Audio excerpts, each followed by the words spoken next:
What is up, guys? In today's video, we're going to be talking about how you can improve your aim in Fortnite Chapter 3. I'm going to have a lot of tips in this video and some creative maps that can help you out, help you practice and improve your aim over time, because a lot of this is just going to come down to muscle memory. There is a lot of tips that I could tell you that can make like minor differences, but the biggest thing is just going to come down to your settings and putting in the time and building that muscle memory, because that's basically what aim is. This is going to be geared mainly towards controller players because I am a controller player myself. And if you guys do find this video helpful or informative, remember to give it a like, subscribe if you'd like to see more, and if you have any tips that I did not mention in this video that you think could be helpful to others, or just something that has helped you in the past, leave it as a comment down below. So the first thing we're going to talk about is your settings. You probably want to turn your sensitivity down in Chapter 3. Obviously, we've been in Chapter 3 for a long time, but they nerfed aim assist rather hard coming into this season. And one of the easiest ways to just counteract that change or make it a little bit easier for you to control the weapons with lower aim assist is to turn your sensitivity down a little bit. Last season, I played 45-45, and this season I turned it down to 40. So if you are someone who just finds yourself struggling in Chapter 3 and you've never really been able to like get a good feel for any of these shotguns, I would definitely recommend turning your sensitivity down a little bit, because that's what aim assist does. Aim assist reduces your sensitivity when you're on a target, but in Chapter 3, they reduce the effectiveness of aim assist, so the degree to which your aim is, or your sensitivity is reduced, is going to be lower in Chapter 3. So if you have been struggling a bunch, turn your sensitivity down a little bit. You can turn your build or edit sense up to compensate for this change.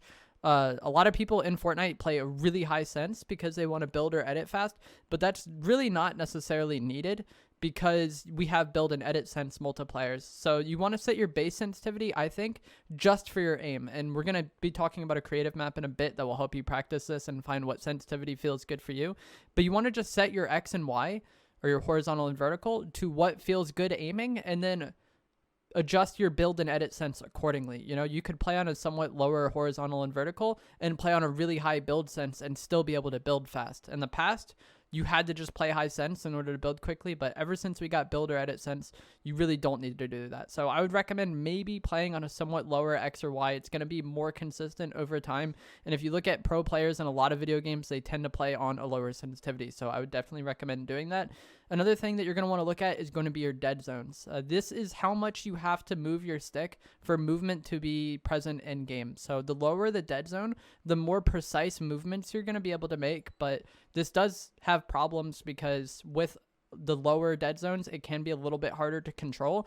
And if you, with just the natural wear and tear on controllers, you might get stick drift from playing on a lower dead zone. So I think it's best to try to play on the lowest dead zone that you can feel comfortable with and not have any stick drift. Obviously, you don't want to have any stick drift. That's not good. So if you've never changed the dead zones, I would recommend try turning them down a bit. See at what point you don't get any stick drift, and then try practicing and seeing what works for you and what dead zone actually feels good. If you've never changed these before, turning it down is going to make your aim feel so much smoother and so much more fluid, and it's going to have a huge impact on your gameplay. The next thing we're going to talk about is just practice, because aiming is just muscle memory, and that really is all it comes down to. It's just a reaction. There's a lot of things, other aspects of the game that require much more like thought process, but aim is really mindless and it just comes down to reaction. So aim training or practicing is going to be the best way to do that. I know a lot of controller players don't really do this, and I feel like that's one of the things a lot of players are lacking in Fortnite, because they practice like building or editing in various creative maps, but they don't really practice aiming. And there will be a code on screen now, and you should see gameplay of me playing this aim map by Xanes60s. Like I said, it'll be linked down in the description, the code, the name of it, and it should be on screen now as well. But this aim map, I think, is the best for shotguns. This allows you to use either the striker or the heavy shotgun, which is really nice because not a lot of creative maps have the heavy on it yet since it recently was released. So you could practice with the striker pump or the heavy.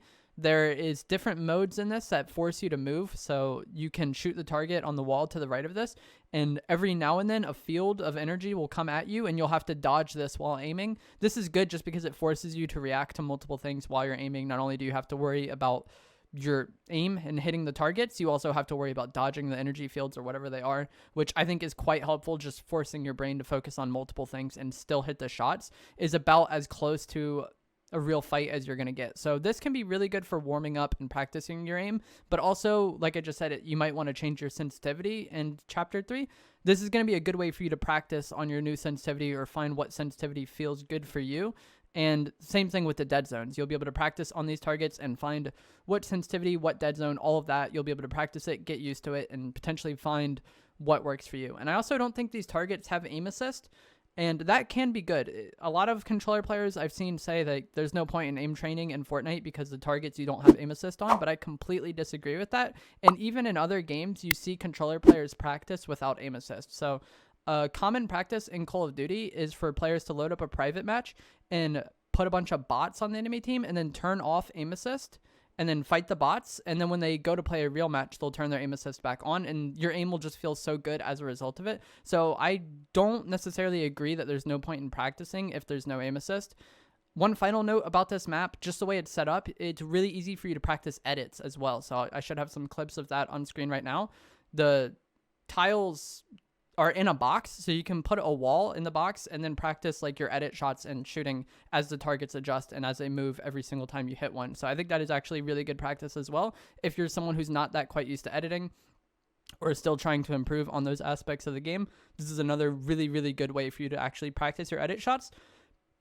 And that's going to lead us right into the next topic, which is going to be crosshair placement. This is another thing that I think a lot of players don't necessarily think about, but basically, crosshair placement is just putting your crosshair in the ideal spot so that you have to adjust your aim as little as possible. So a lot of players, especially newer players, will just have their crosshair pointed down all the time for some reason. I don't really know why, but that's really common in a lot of shooters, that people will just be looking down. And that's not good, because then if you're ever in a fight with somebody, you're going to have to adjust your aim a lot. Whereas if you have your crosshair center screen, or what would be center mass on an opposing player, or even headshot level, you're going to have to adjust your aim way less because it's already going to be somewhat in the right spot. This is something that's kind of hard to practice, but it is really good for edit shots, and that's why I said it's good that you can practice editing on that map. If you line up your crosshair before you confirm and edit, it makes it so much easier to actually hit the shot, and you can practice that on those targets. So if you have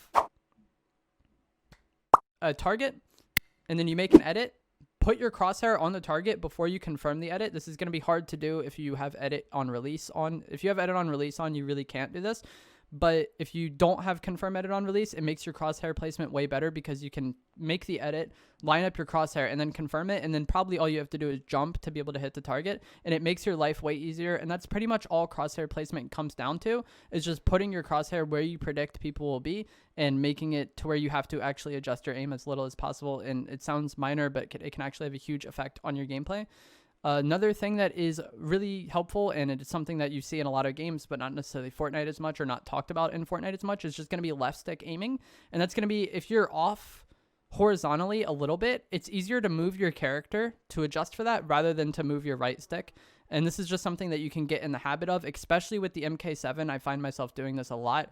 You basically just strafe aim and only use your right stick to adjust like vertically, or if you have to adjust a lot horizontally. But if you only have to adjust a little bit horizontally, it is way easier just to move your left stick, which moves your character. And it's just way more consistent. And this is something that's used in so many games. Like I said, Call of Duty and Halo players both take advantage of this a bunch, and it's like talked about way more in those games than it is Fortnite. And the same thing can be true of shotgun fights in this game. If you have to adjust your aim a little bit, just strafing your character to the side and bumping your crosshair to the side as a result can actually make it way easier if you hit those shots. And the MK7 also makes it really easy to do that. And that's one of the advantages that the MK7 has over the Ranger AR, is that you can strafe with the MK7 and still be perfectly accurate because it doesn't have bloom. So strafe aiming is really good, or left stick aiming, whatever you want to call it. Definitely want to take advantage of that. I feel like it's not talked about as much in Fortnite, and a lot of Fortnite players just don't really think about it. Another thing with the MK7, I see a lot of people just aiming and then never unaiming, and even if they have to make large adjustments, and if you're like me, you probably play on a somewhat low ADS sensitivity, and I do this a lot where I like unaim in and then move my crosshair to somebody and then re-aim in. It basically looks like you're L2 spamming, which was a glitch back in old Fortnite. But people have watched me do this and then be like, why are you L2 spamming? That's not a thing anymore. But I'm not L2 spamming to abuse aim assist. I'm L2 spamming to make a large adjustment in my aim with the MK. Should have some clips on screen showing it right now where a Travis Scott challenges me and then I quickly unaim and then re-aim while on him. Basically that. If you have to make a large adjustment with the MK7, unaiming and then adjusting your crosshair and then re-aiming is going to be a better way than just dragging your crosshair while ADS the entire time. And that's a pretty big deal. Another thing you want to do in this game, and this is going to be weird because I know the heavy shotgun is kind of an outlier on this, but you probably don't want to ADS with shotguns, especially if you're a controller player or anybody. You probably have a somewhat low ADS sensitivity, and if you're fighting somebody with a shotgun, you're probably in pretty close range because that's how shotguns work. So if you ADS, your sensitivity is going to be really low, and it's going to be easy for other players to outstrafe it. But you also get less aim assist when aimed in with the shotgun, so you probably do not want to be aiming in with the shotguns. I know the heavy shotgun is an outlier, and there are times where you want to ADS with the heavy or like quick aim with the heavy. But I see a lot of people like hard aiming with shotguns a lot of times, and that is not what you want to do. You want to be hip firing your shotguns as much as possible, because that's going to be where you get the most aim assist, and that's going to be where you have the most control over your aim, and you're probably not going to just get outstrafed by another player's movement. So try not to ADS your shotguns if you're someone who gets in the habit of that. And then one final thing I want to talk about is control freaks. These are an attachment that you can put on your controller. People use them on the right stick. I personally have used them for like 10 years, but it makes the right analog stick longer, and that gives you more leverage, and it makes it easier to make minor adjustments while aiming. That's why you pretty much only put it on your right stick and not the left stick. Also, if you have a scuff controller, you have the option to get longer sticks, or if you use something like the Elite controller, you also have the ability to get longer sticks that way. But control freaks are like 10 bucks. Not sponsored by them. This is where I would plug a code if I was sponsored by Control Freaks, but I'm not sponsored by Control Freaks. Just a product that I've used for a really long time, and I cannot recommend it enough.